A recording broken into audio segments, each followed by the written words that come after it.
ರೀತಿಯ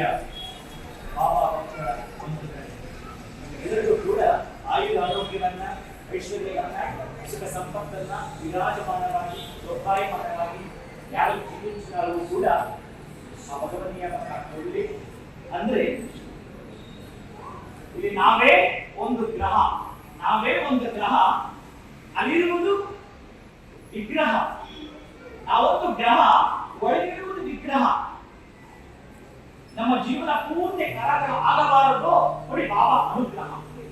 ಅವರ ಅನುಗ್ರಹಕ್ಕೆ ನಾವು ಒಳಗಾಗದೆ ಮಾತ್ರ ಸತ್ಸಂಗಶ್ಚ ವಿವೇಕಶ್ಚ ನಿರ್ವಹಣೆಯ ಕೇವಲ 5 ನಿಮಿಷ ಸಮಯ ಇರೋದ್ರಿಂದ ಆ ಶ್ರದ್ಧಾ ಸಬೂರಿ ಬಗ್ಗೆ ಮಾತಾಡಿದ್ರೆ ನನಗೆ 40 ಶ್ರದ್ಧಾ ಮತ್ತು ಸಬೂರಿ.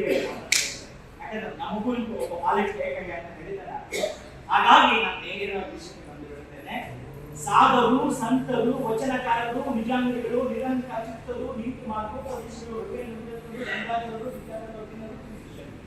ಅಂದ್ರೆ ಬಾಬಾ ಯಾವ ರೂಪದಲ್ಲಿ ಬರ್ತಾನೆ, ಈ ಭೂಮಿ ಮೇಲೆ ಅನೇಕ ಮಹಾತ್ಮರು ಆಗಿ ಹೋಗಿದ್ದಾರೆ. ಯಾವುದಕ್ಕಾಗಿ? ಈ ಭೂಲೋಕದಲ್ಲಿ ಭಗವಂತ ನಮಗೆ ಗದೆ, ಶಂಖ, ಚಕ್ರ, ಗದೆ ಇಟ್ಕೊಂಡು ಬರ್ಲಿಕ್ಕೆ ಸಾಧ್ಯ ಇಲ್ಲ. ಅದಕ್ಕಾಗಿ ಈ ರೀತಿಯ ಪೌರುಷ ಪುರುಷನಾಗಿ ಬರ್ತಕ್ಕಂಥದ್ದು ಯಾವುದು ಕೂಡ ಬೇಕಾಗಿಲ್ಲ. ಯಾಕೆಂದ್ರೆ ನಾವೆಲ್ಲ ಕೂಡ ಜಾಗೃತ ಸ್ವಪ್ನದಲ್ಲಿದ್ದೇವೆ. ಆಗ ತುರ್ಯಾವಸ್ಥೆ ಇರ್ತಾರೆ. ತುರ್ಯ ಅಂತಂದ್ರೆ ಆತನಿಗೆ ಯಾವಾಗ ನೀರು ಬೇಕು ಆವಾಗ ನೀರು ಹೊಡೆದ್ರೆ, ಯಾವಾಗ ವ್ಯಕ್ತಿ ಬೇಕೋ ಅದು ಹೊಡೆದ್ರೆ ಬರುತ್ತೆ, ನಂತರ ಬೇಡ ಅಂತಹ ಬಾಬಾ ಮುಂದೆ ಕೂತಿದ್ದೀರಿ. ಬಾಬಾ ಬಾ ಬಾ, ನನ್ನ ಉತ್ತರಿಸಲು ಬಾ, ನನ್ನ ಕಷ್ಟ ತೊಲಗಿಸಲು ಬಾ ಬಾ, ನನ್ನ ಮಕ್ಕಳ ವಿದ್ಯೆಯಲ್ಲಿ ನೀನು ಬುದ್ಧಿಯ ಬಿಡಬೇಕು ಬಾ ಬಾ, ನನ್ನ ಮನೆಯ ಕಷ್ಟ ಕಾಪಾಡಿಕೊಳ್ಳಲು ಬಾ ಬಾ ಅಂತ ಹೇಳಿ ಬಾಬಾ ಬಗ್ಗೆ ತುಂಬಾ ತಿಳ್ಕೊಂಡಿರ್ತೀವಿ. ಅನೇಕ ಅಧ್ಯಾಯಗಳ ಓದಿರ್ತೀವಿ. ಒಂದು ಬಾರಿ ಬಾಬಾಗೆ ಸ್ವಲ್ಪ ನೋವು ಕಾಣಿಸ್ಕೊಳ್ಳುತ್ತೆ, ಚೆಸ್ಟ್ ಪೇನ್ ಕಾಣಿಸ್ಕೊಳ್ಳುತ್ತೆ. ಕ್ಷಮ ಗೊತ್ತುಂಟು ಯಾರು? ಬಾಬಾ ಶಿಷ್ಯರು ಪಕ್ಕದ ಶ್ಯಾಮ ಅಂತಾರೆ, ಕೈ ಸ್ವಲ್ಪ ಹೀಗೆ ಮಾಡ್ತಾರೆ. ಶ್ಯಾಮ ಗೊತ್ತಾಗ್ತದೆ. ಯಾವಾಗ ಅಷ್ಟೇ ಈ ಸನ್ನೆಗಳು, ಮುದ್ರೆಗಳು ಗೊತ್ತಿರುತ್ತೆ. ಆ ಮುದ್ರೆಗಳು ಅದರಿಂದ ಕೂಡ ಕೆಲವೊಂದು ಪ್ರಚಾರಕ್ಕೆ ಬಂದಿದ್ದು ಕೂಡ. ಹಾಗಂತ ಕೂಡ ಒಂದು ಪುಸ್ತಕ ಇರುತ್ತೆ. ಆ ಪುಸ್ತಕ ವಿಷ್ಣು ಸಹಸ್ರನಾಮದ ಪುಸ್ತಕ ಇರುತ್ತೆ. ಆ ವಿಷ್ಣು ಸಹಸ್ರನಾಮದ ಪುಸ್ತಕ ಇಟ್ಟುಕೊಂಡ ಕೂಡಲೇ ಅವರಿಗೆ ಏನು ಕಾಣಿಸ್ಕೊಳ್ತಾ ಇತ್ತು ಅದು ಹೊರಟು ಬರುತ್ತೆ. ಬಾಬಾ ನಮಗೆ ಏನನ್ನು ಹೇಳಲಿಕ್ಕೆ ಬಂದಿರೋದು ಗೊತ್ತಾ? ಸತ್ಯಂಬದ ಧರ್ಮಂಚರ, ಹಾಗೆ ನಡೆಯಂತೆ ಹೇಳಲಿಕ್ಕೆ ಬಂದಿರುತ್ತಾರೆ. ಆ ಸತ್ಯದಿಂದ ನೀನು ನಡೀತಕ್ಕಂಥದ್ದು ಹೇಗೆ ಅನ್ನೋದನ್ನ ಅದಕ್ಕೆ ಆ ವಿಷ್ಣು ಸಹಸ್ರನಾಮದಲ್ಲಿ ಏನು ಹೇಳಿದ್ದಾನೆ? ನಮಗೆ ಎಷ್ಟು ನಾಡಿಗಳಿದೆ? 72,000 ನಾಡಿಗಳು. ಆ ವಿಷ್ಣು ಸಹಸ್ರನಾಮದ ಪುಸ್ತಕದಲ್ಲಿರ್ತಕ್ಕಂತಹದ್ದು 72,000 ಅಕ್ಷರಗಳು. ಅದಕ್ಕೆ ವಿಷ್ಣು ಸಹಸ್ರನಾಮವನ್ನ ನೀನು ಹೇಳಿದ್ದೆ ಆಗಿದ್ದರೆ ಬಾಬಾ ಕೂಡ ಹೇಳಿದ್ದಾರೆ. ನೀನು ಹೇಳಿದ್ದೆ ಆದ್ರೆ ಗುಡ್ ಹೆಲ್ತ್ ಅಂಡ್ ವೆಲ್ತ್, ಶೀಘ್ರವಾಗಿ ಪಡೆದುಕೊಳ್ತೀವಿ ಅಂತಕ್ಕಂಥ ಸತ್ಯ ಸಾರಾಂಶ ಹೇಳಿದ್ದಾರೆ. ಹಾಗೆಯೇ ಆ 72,000 ನಾಡಿಗಳಿದೆಯಲ್ಲ, ಮನುಷ್ಯ 100 ವರ್ಷ ಬದುಕಿರ್ತಾನೆ ಅಂತಂದ್ರೆ ಎಷ್ಟು ದಿನಗಳು ಗೊತ್ತುಂಟಾ? ಎಷ್ಟು ದಿನಗಳು? 72,000 ದಿನಗಳೇ. 1,00,000 ದಿನ ಕಡೆ ಮನುಷ್ಯ ಬದುಕೋದಿಲ್ಲ. ಅದಕ್ಕಾಗಿ ಏನಾದ್ರೂ ಮಾಡೋ ಹಾಗಿದ್ರೆ ಈ ಭೂಮಿ ಮೇಲೆ ನಿನ್ನದೊಂದು ಗುರುತು ಬಿಟ್ಟು ಹೋಗು. ಏನು ಗುರುತು ಬಿಟ್ಟು ಹೋಗ್ತೀಯಾ? 10 ಜನಕ್ಕೆ ಉಪಯೋಗ ಆಗ್ತದೆ. ಆ ತರ ಒಂದು ಗುರುತು ಬಿಟ್ಟು ಹೋಗ್ತಾ ಬಾಬಾ ಆವಾಗ ಹೆಚ್ಚು ಸೇರಿಕೆಗೆ ಬಂದಿರ್ತಾರಂತೆ.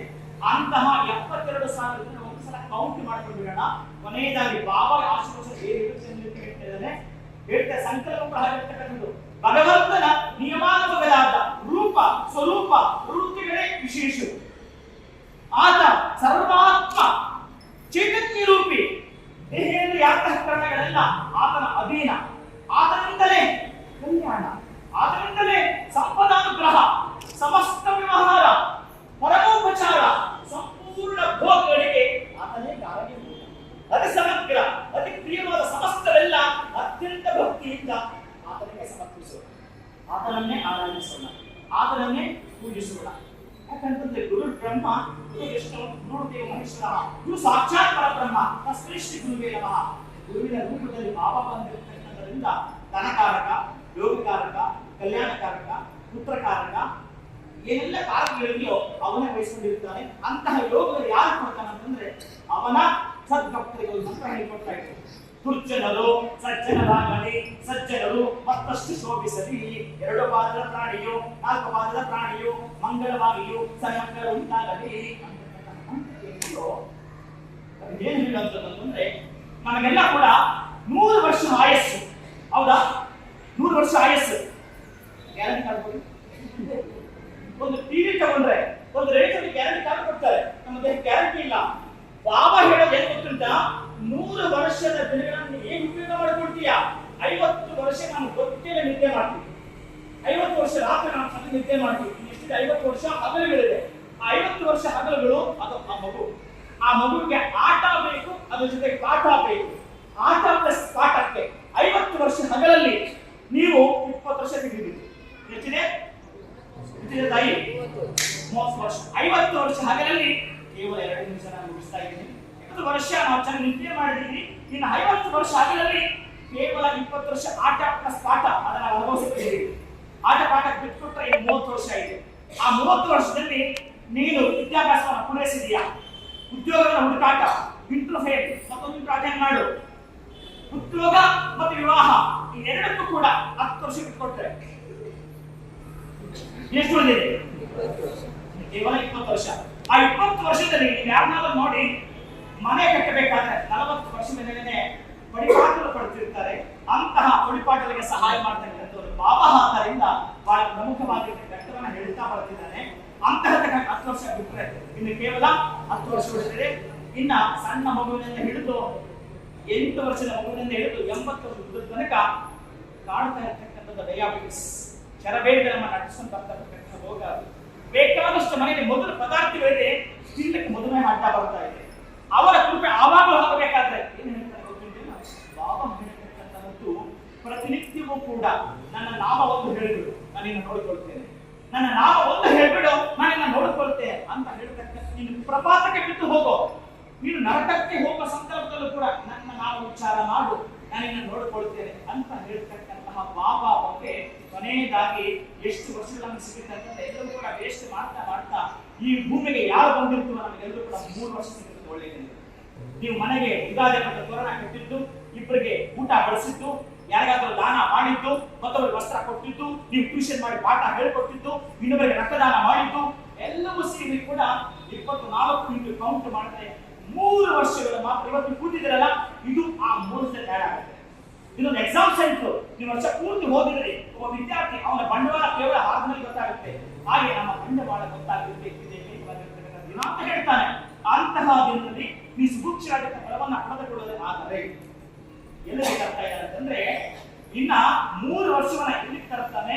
ಮಾನವ ಎನ್ನುವ 3 ಅಕ್ಷರದವ, ಪ್ರಪಂಚ ಎನ್ನುವ 3 ಅಕ್ಷರಕ್ಕೆ ಕಾಲಿಟ್ಟಾಗ, ಜೀವನ ಎನ್ನುವ 3 ಅಕ್ಷರ ನಡೆಸಬೇಕಾದ್ರೆ, ಪುಸ್ತಕ ಅನ್ನೋ 3 ಅಕ್ಷರವನ್ನು ಹಿಡ್ಕೊಂಡು ಅಲ್ಲಿ ಶಿಕ್ಷಣ ಅನ್ನೋ 3 ಅಕ್ಷರವನ್ನ ಕಲಿತು, ಉತ್ತೀರ್ಣ ಅನ್ನೋ 3 ಅಕ್ಷರ ಗಳಿಸಿ, ಉದ್ಯೋಗ ಅನ್ನೋ 3 ಅಕ್ಷರ ಪಡ್ಕೊಂಡು, ಆವಾಗ ಮದುವೆ ಅನ್ನೋ ಮೂರಕ್ಷರದ ಮಾತುಕತೆ ಹಾಗೆ, ಮಂಟಪ ಅನ್ನೋ ಮೂರಕ್ಷರವನ್ನ ಹೇಳಿ, ಅಲ್ಲಿ ಹೆಂಡತಿ ಅನ್ನೋ ಮೂರಕ್ಷರವನ್ನ ಗಂಟಾಕೊಂಡು, ಅದರಲ್ಲಿ ಮಕ್ಕಳು ಮೂರಕ್ಷರವನ್ನ ಪಡ್ಕೊಂಡು, ಸಂಸಾರ ಅನ್ನೋ ಮೂರಕ್ಷರ ನಿಭಾಯಿಸುವವರೆಗೆ, ಶರೀರ ಅನ್ನೋ ಈ ಮೂರಕ್ಷರಕ್ಕೆ, ವಯಸ್ಸು ಅನ್ನೋ ಮೂರಕ್ಷರವಾಗಿ, ಹೋಗಿ ಮಾಡಿ ಮಸಾಲ ಮೂರಕ್ಷರ ದೇಹ ಹೊರಟೋಗಿ ಮುಕ್ತಾಯನ ಮೂರೇ ಮೂರಕ್ಷರಕ್ಕೆ ಬರ್ತದೆ.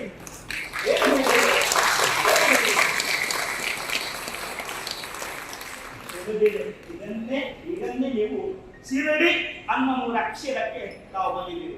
ಈ ಆಲಯ ಅನ್ನೋ ಮೂರಕ್ಷರ ಪ್ರದಕ್ಷಿಣೆ ಮಾಡಿ, ಆ ಆರತಿ ಅನ್ನೋ ಮೂರಕ್ಷರದ ದರ್ಶನ ಮಾಡಿ, ಅವನ ಪ್ರಸಾದ ಅನ್ನೋ ಮೂರಕ್ಷರವನ್ನ, ಕುಂಕುಮ ಪ್ರಸಾದವನ್ನ ಹಣೆಗಿಡಿಸಿಕೊಡ್ತಾ, ಚಟಾರಿ ಅನ್ನೋ ಮೂರಕ್ಷರವನ್ನು ಹಣೆಗಿಡಿಸಿಕೊಡ್ತಾ, ಶ್ರೀತೀರ್ಥ ಅನ್ನೋ ಮೂರಕ್ಷರವನ್ನ ಸೇವನೆ ಮಾಡುವ ಮುಖಾಂತರ ಪ್ರಸಾದ ಅನ್ನೋ ಮೂರಕ್ಷರ ವಿಧಿಸುವವರೆಗೆ ನೆಮ್ಮದಿ ಅನ್ನೋ ಮೂರಕ್ಷರವನ್ನ ತಾವು ಕಂಡುಕೊಳ್ತೀವಿ. ಈ ಸನ್ನಿಧಿಗೆ ಬಂದಾಗ ಅಂತಹ ದೀರ್ಘವಾಗಿರ್ತಕ್ಕಂಥ ಎಲ್ಲವೂ ಕೂಡ ಆ ಭಗವಂತನ ದೇಹದಲ್ಲಿ ಇರ್ತಕ್ಕಂಥ ಯಾವ ಗ್ರಹಗಳು ಕೂಡ ಏನೂ ಮಾಡಲಾರದೆ. ಅದಕ್ಕೆ ನಾವೆಲ್ಲ ಹೇಳಿಕೊಟ್ಟಿದ್ರೆ ನೀವೆಲ್ಲರೂ ಕೂಡ ಆಯುಧ ಆರೋಗ್ಯವನ್ನ, ಐಶ್ವರ್ಯವನ್ನ, ಸುಖ ಸಂಪತ್ತನ್ನ ಕೊಡಿ ಎಂಬುದಾಗಿ ಪ್ರಾರ್ಥನೆ ಮಾಡ್ತಾ, ಆ ಸೂರ್ಯ ಶೌರ್ಯವನ್ನ ದಯಪಾಲಿಸಿ, ಚಂದ್ರ ಇಂದ್ರಬಲವನ್ನ, ಮಂಗಳ ಸನ್ಮಂಗಳವನ್ನ, ಬುಧನ ಬುದ್ಧಿಯನ್ನ, ಬೃಹಸ್ಪತಿ ಗುರುಬಲವನ್ನ, ಶುಕ್ರ ಶುಭವನ್ನ, ಶನಿಯು ಸರ್ವವಿಧದ ಮಂಗಲವನ್ನ, ರಾಹುವು ಬಾಹುಬಲವನ್ನ, ಕೇತುವು ಕುಲದ ಉನ್ನತಿಯನ್ನ, ಪಾರ್ವತಿ ರಮಣನಾಗಿರ್ತಕ್ಕಂಥ ಮುಕ್ತಿಯ ಮೃತ್ಯುವನ್ನ ಪರಿಹರಿಸಿ ಅಮೃತವಾದ ಮೋಕ್ಷವನ್ನ ಆಶಿಸಿದ ಈ ಸಂದರ್ಭದಲ್ಲಿ ಬಾಬಾ ಕೃಪಾ ಕಟಾಕ್ಷ ಸಿದ್ಧಿರಸ್ತು.